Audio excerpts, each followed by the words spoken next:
Have you ever wondered who owns your water? Not the bottle in the shop, the water itself, the source, the spring, the river. While we drink peacefully from the tap, the largest corporations are buying up fresh water around the world. Why? What do they know about the future, about shortages, about the looming war? This video reveals facts that no one talks about openly. The war for water has already begun, but we don't even suspect it. We are used to thinking of water as something infinite.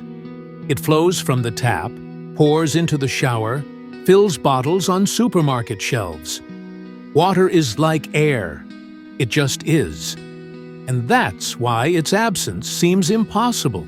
But reality is slowly, almost imperceptibly, turning in the other direction.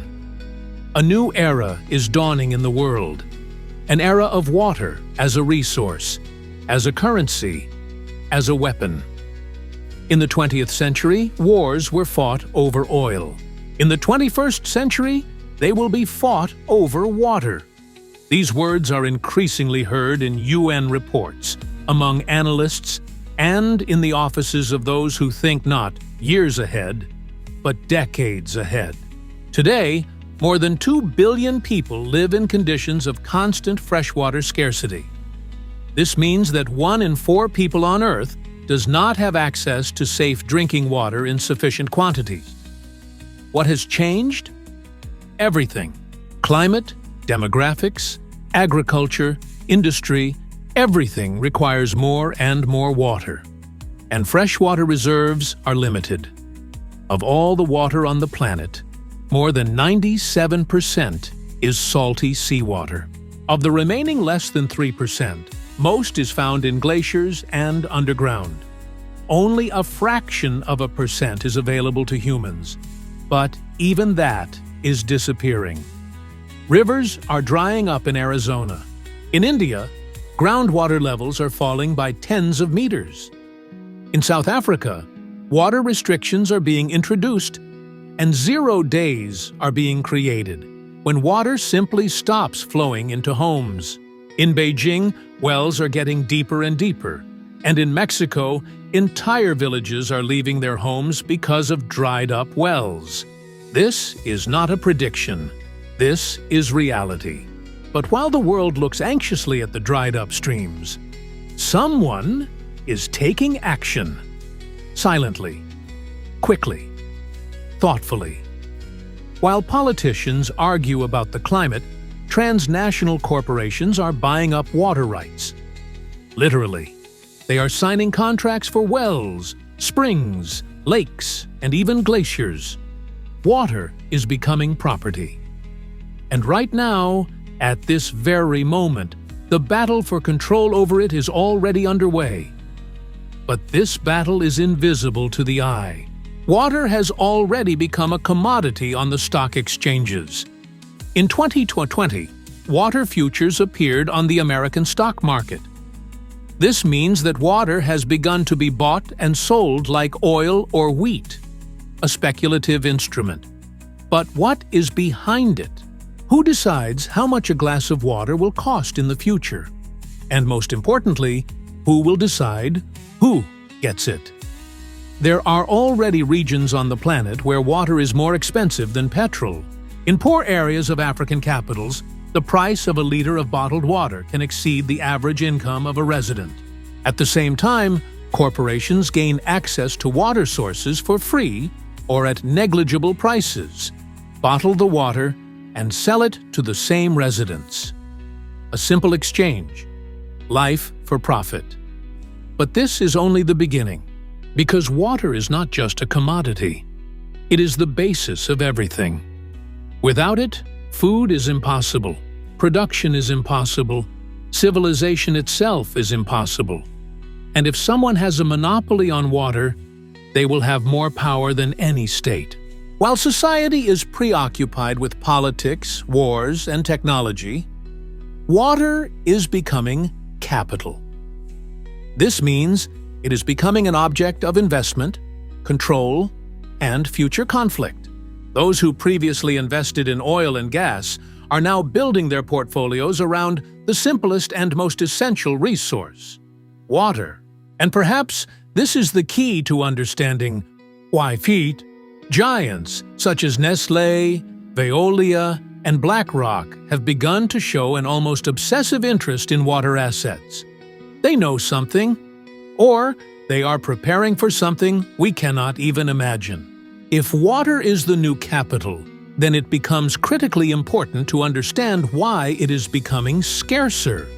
Where is it going? Who is losing it? Who is destroying the sources that have fed cities, forests, and people for centuries? The answers lie in statistics, satellite images, empty wells, and dried-up lakes. The first thing to acknowledge is that modern humanity consumes more water than nature can replenish. This is called water overdraw. It is as if we are borrowing from the planet without leaving a receipt or promising to pay it back. In some regions, the groundwater level is falling by tens of meters per year, and it can take hundreds of years for a single aquifer to recover, if it can recover at all. The main consumer of water is not people. It is the agro-industrial complex. More than 70% of all fresh water in the world is used for irrigation. This is especially true for crops that require excessive watering, such as cotton, rice, and soybeans. In California, for example, huge almond plantations drink billions of liters of water every day, while people in neighboring cities live on water rations. The situation is similar in Pakistan, India, and Iran. But it's not just agriculture. Industry is the second largest consumer. Machine cooling, chemical washing, beverage production, metals, plastics. All of this requires enormous amounts of water, sometimes clean, drinkable water. 1 liter of soda can require up to 3 liters of water. The production of 1 pair of jeans can require up to 10,000 liters. And this water disappears irretrievably. The third invisible enemy is the climate. Rising temperatures lead to more intense evaporation. Droughts are becoming longer. Rivers are drying up. Rainfall is decreasing. And what little rain there is falls in the wrong places. Old water supply systems no longer work. Agriculture in some regions is becoming impossible. The system is falling apart. There is another, far more alarming reason: pollution. Rivers are turning into sewage channels. Water saturated with nitrates, heavy metals, and waste becomes unfit for consumption. Even after filtration, it can still be toxic. China, India, Bangladesh, South American countries, it's the same story everywhere. Dirty water, poison sources, sick people. Millions of sick people. Millions dying. But even where water remains clean, it is becoming a proprietary, closed resource. Increasingly, sources are coming under the control of private companies. Contracts are being signed, agreements are being signed, and rights to natural resources are being revised. Sources are becoming property. Mountains, rocks, glaciers are being privatized. Every day, the map of the world is changing. And it is not changing with flags or wars, but with pipes. Whoever controls the pipes controls the flow. Whoever controls the flow controls life. This is how, before the eyes of the whole world, the infrastructure of the future is being reformatted. Not only oil, not only gas, but also water. This makes the issue of fresh water scarcity not only an environmental one, but also a political, strategic, and ideological one. Because it is not just a question of whether people will have water to drink tomorrow. It is a question of who will be allowed to drink and who will not. When we say water is disappearing, we don't mean that it evaporates without a trace. It simply goes where it will be considered someone's property. It goes into concrete, into pipes, into bottles. It disappears from public access and comes under control. And this turns the problem of water scarcity into a systemic transformation of the global balance of power. And if we look deeper, perhaps it is not that there is less water. It is that access to it is becoming a new measure of power.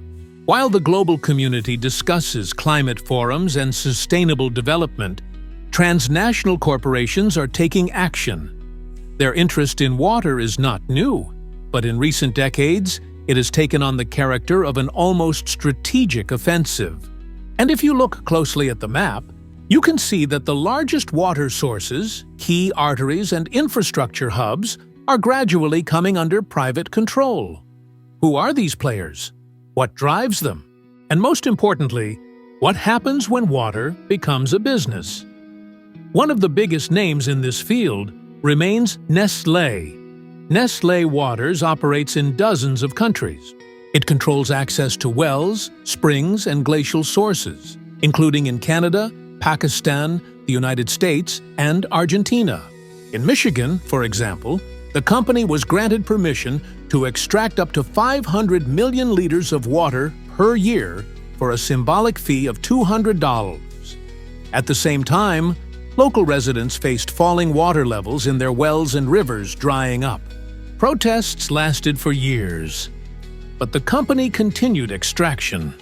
In Pakistan, Nestlé exploited sources near poor areas where water levels in wells had fallen by tens of meters. People carried water from tanks by hand, while water flowed through pipes from a neighboring well into bottles destined for export. In response to the accusations, the corporation stated that it was operating within the law. And that is the key point. Everything is legal. And that makes the situation even more alarming. Another giant is the French company Veolia. Its activities span more than 100 countries. Together with another player, Suez, it is one of the largest water supply and sanitation operators in the world. They manage not only private sources, but also urban infrastructure, water pipes, pumping stations, and treatment plants. This means control not only over water, but over its movement itself. In Bolivia, in the early 2000s, an international company was awarded a concession for the water supply in the city of Cochabamba. Soon, tariffs almost doubled, and access to water was restricted. Even collecting rainwater became illegal, as it was considered a violation of the contract. This sparked mass protests that went down in history as the War of Water. People took to the streets. There were casualties, and the government terminated the contract. But the fact remains, water can be turned into a monopoly. Legally. With seals. With contracts. There are also less visible players. BlackRock, the world's largest investment fund, has been building water portfolios for a decade.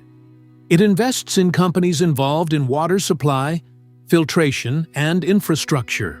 This is not extraction. It is stock market trading. But it is trading with consequences. Because speculation on water is already a reality. In 2020, water futures order appeared on the CME Group exchange. This means that it is now possible to enter into a contract for the future supply of water at a fixed price. This mechanism was previously used for oil, wheat, and metals. Now it is being used for water. Supporters say it will help stabilize markets. Skeptics say that this is the first step towards turning water into an object of speculation, where demand will be artificially created by large players. What does this mean in practice? Imagine that a drought hits a region. The local water supply is controlled by a private company whose shares are traded on the stock exchange. Raising water prices can enrich shareholders, even if it means that people will have no drinking water. Everything is legal. Everything is by the rules. But from a human perspective, it is a disaster.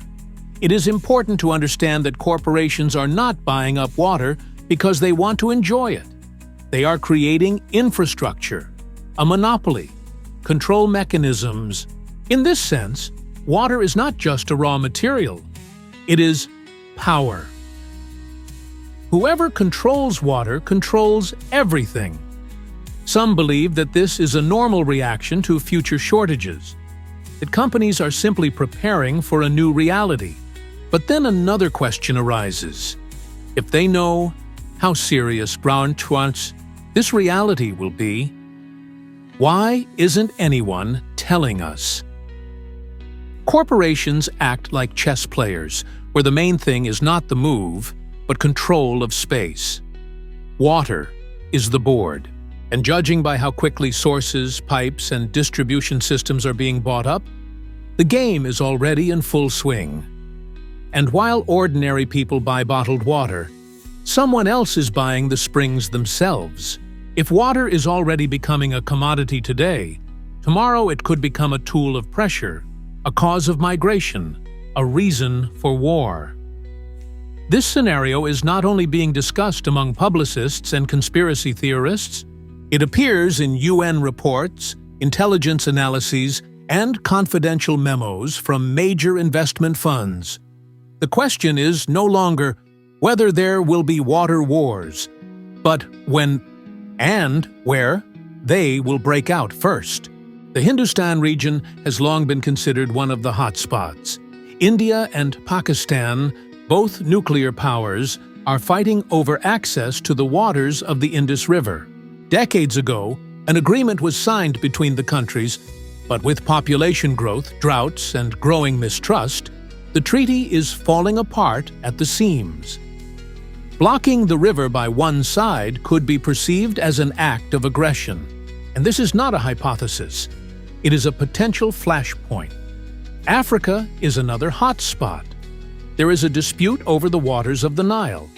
Ethiopia is building a giant dam on the Blue Nile, and Egypt calls it a threat to national security. Millions of lives depend on the water supply. There are dozens of similar examples in Central Asia, South America, and the Middle East. In each case, water is no longer a blessing, but a factor of power. In addition to direct conflicts, there is another, less visible, but no less dangerous scenario: water migration. People will begin to leave regions where water is disappearing. This is already happening. From Iran, from Sudan, from the southern United States. Water determines not just comfort, but the very possibility of life. Therefore, those who do not have access to water will leave. Millions of them, and somewhere, no one will be waiting for them. At the same time, a new layer of social inequality may emerge. Water stratification. The rich will have swimming pools, filters, and autonomous water supply systems. The poor will have plastic bottles, vouchers, and tanks. It will become normal to buy water on a subscription basis, rent water sources, and obtain licenses to collect rainwater. In some areas of South Africa, collecting water from roofs is already taxed.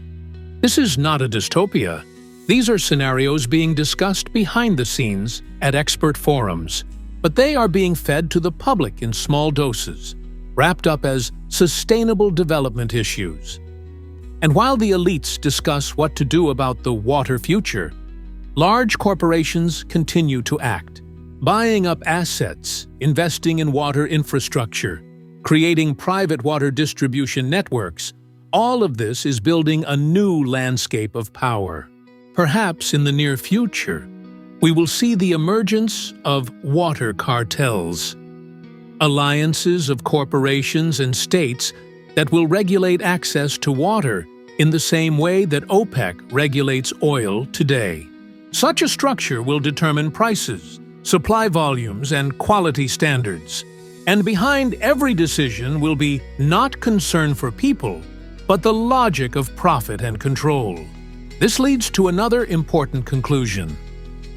Water is becoming part of geopolitics. States with water reserves are beginning to feel their power. Countries dependent on water supplies are becoming vulnerable. This is leading to the formation of new alliances, strategies, and even military doctrines. The United States, for example, already considers access to water a strategic security priority. But the main point is elsewhere. Water could trigger a civilizational breakdown. Without it, there would be no technological progress, no medicine, no food. Everything else is secondary. This is understood in China, where the largest river diversion project in history is being implemented. It is understood in Israel, where desalination technologies have reached incredible levels of precision. It is understood in Saudi Arabia, where billions are being invested in water independence. But do we understand it? And if today's investments in water are just business, tomorrow's will be a matter of survival. And when that moment comes, it will be too late to ask who allowed the springs to be sold, who leased the glaciers, who signed the contracts for the wells. All the documents will have been drawn up, all the signatures will have been signed, and all the resources will have been allocated. Sometimes the truth is not hidden. It lies on the surface. It's just that no one wants to look at it, or no one wants anyone else to look at it. Out loud. Tama tu. When it comes to water, most people still live in the old paradigm. It is a common good. We cannot imagine that anyone could own rain, a river, or an underground well. But in reality, that is exactly what is happening. Not somewhere far away, not in dystopian films, but here and now. Slowly, legally, strategically. Why isn't this on the front pages of newspapers? Why aren't international organizations sounding the alarm? Why, even in high-profile conflicts such as those in Bolivia or Africa, does the issue of water disappear from the news after a week? Because there is a different logic behind these processes. Not humanitarian, not environmental, but the logic of control. Water is not just an asset, it is a lever. Those who control it can influence entire regions without tanks or sanctions, just with valves, pressure in pipes, access to the source. Corporations are not enemies. They are mechanisms. They do what they are allowed to do, and they are allowed to do almost everything. Legislation in most countries lags decades behind reality. While society argues about whether it is permissible to collect rainwater, someone has already signed a contract for the entire nearest glacier. The most disturbing thing about this story is the silence. No one is arguing on television about the privatization of water. There is no international treaty prohibiting commercial monopolies on freshwater sources. There is no global movement demanding that water be recognized as an inalienable human right. This silence is deafening. Perhaps this is because it is the last zone of silence. The last opportunity to establish control without resistance, without wars, without weapons, simply with documents. Because when it all happens, it will be too late to change anything. The entire system will be locked down, like a well with a combination lock. We are used to looking for conspiracy theories in shadowy organizations, strange symbols and rumors. But perhaps the real conspiracy theory is what is being done out in the open, under the guise of business, investment, and progress. It's just that no one has bothered to call it by its real name. That is why it is important to speak up. It is important to understand. And it is important to ask, if water is life, then who decides, who it belongs to? If water is the new oil, then why are we allowing it to be turned into a commodity, forgetting that without it, everything else is just dust? There may be no answers, but knowledge is already a weapon. And perhaps the most important thing is to start seeing, because, like any other truth, water is transparent. But hidden in this transparency is a power that no one is yet ready to give back.